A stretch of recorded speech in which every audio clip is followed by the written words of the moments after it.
আপনার সন্তান মাওলানা কামরুল ইসলাম উলিপুরি ভাই, তার একটা বক্তব্য হচ্ছে যে আল্লাহ তাআলা আরশের উপর আছেন, সত্তাগতভাবে তিনি আরশের উপর আছেন।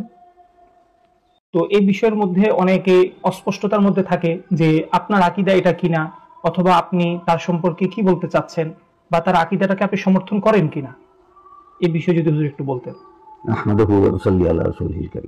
আমার ছেলে যদি কোনো বক্তব্যে বলে থাকে যে আল্লাহ সত্তাগতভাবে কোন স্থানে অথবা আরশে আছেন, আল্লাহ সত্তাগতভাবে আরশে, সত্তাগতভাবে কোথায়?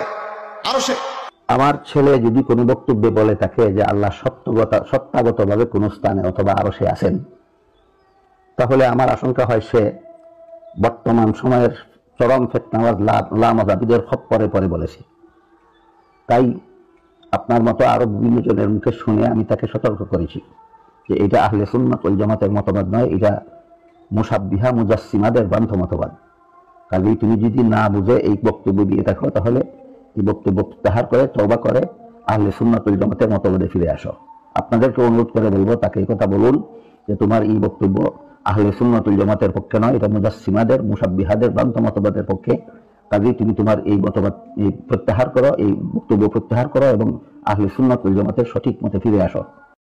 অগত্যা আল্লাহ না করুন, আমিও সতর্ক করি, আপনারাও সতর্ক করার পরে যদি এই ভ্রান্ত মতবাদ থেকে ফিরে না আসে, তাহলে আপনারা যারা আমার এবং হক্কানি উলামায়ে কেরামের এই দিক নির্দেশন অনুপাতে যারা হক পথে চলেন, হক আকীদা পোষণ করেন, হক পথে চলতে চান, আমি আপনাদেরকে বলবো যে কামরুল ইসলাম যদি তার ভ্রান্ত মতবাদ থেকে ফিরে না আসে, তাহলে আপনারা তার অনুসরণ করবেন না, সে পথভ্রষ্ট। আপনারা কেউ আমার ছেলে মনে করে যদি পথভ্রষ্ট হওয়া সত্ত্বেও তার অনুসরণ করেন, আপনারাও পথভ্রষ্ট হবেন। এই জন্য আপনারা দায়ী থাকবেন, যে পথভ্রষ্ট করবে সে দায়ী থাকবে, এর কোনো দায়ভার আমার উপর করতে হবে না। জাযাকুমুল্লাহু খাইরান। আল্লাহ তাআলা আমাদের সকলকে এই দুটি বিষয় যে হুজুর স্পষ্ট করেছেন, এখানে আমাদের সকলকে আল্লাহ তাআলা সহিহ মানহাজের উপর থাকার চেষ্টা তৌফিক দান করুন। প্রথম বিষয় হুজুর এটা বলেছেন যে আল্লাহ তাআলা গুণগতভাবে সর্বত্র বিরাজমান, কিন্তু সত্তাগতভাবে আল্লাহ তাআলা সকল কিছু সৃষ্টির পূর্বে যেমন ছিলেন এখনো তিনি তেমনই আছেন।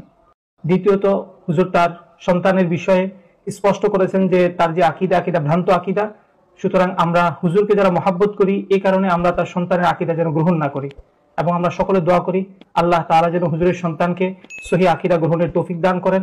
এবং আমি যে সমস্ত বক্তব্য বলেছি, আল্লাহ মানুষের সমাবেশেও থাকেন, বিভিন্ন স্থানের মক্কানে তমক্কানে থাকেন, এই মর্মে যেসব বক্তব্য দিয়েছি, এইসব বক্তব্য পবিত্র কুরআনের এবং হাদিসের বিভিন্ন বরাত সহকারে দিয়েছি। কুরআন হাদিসের যত স্থানে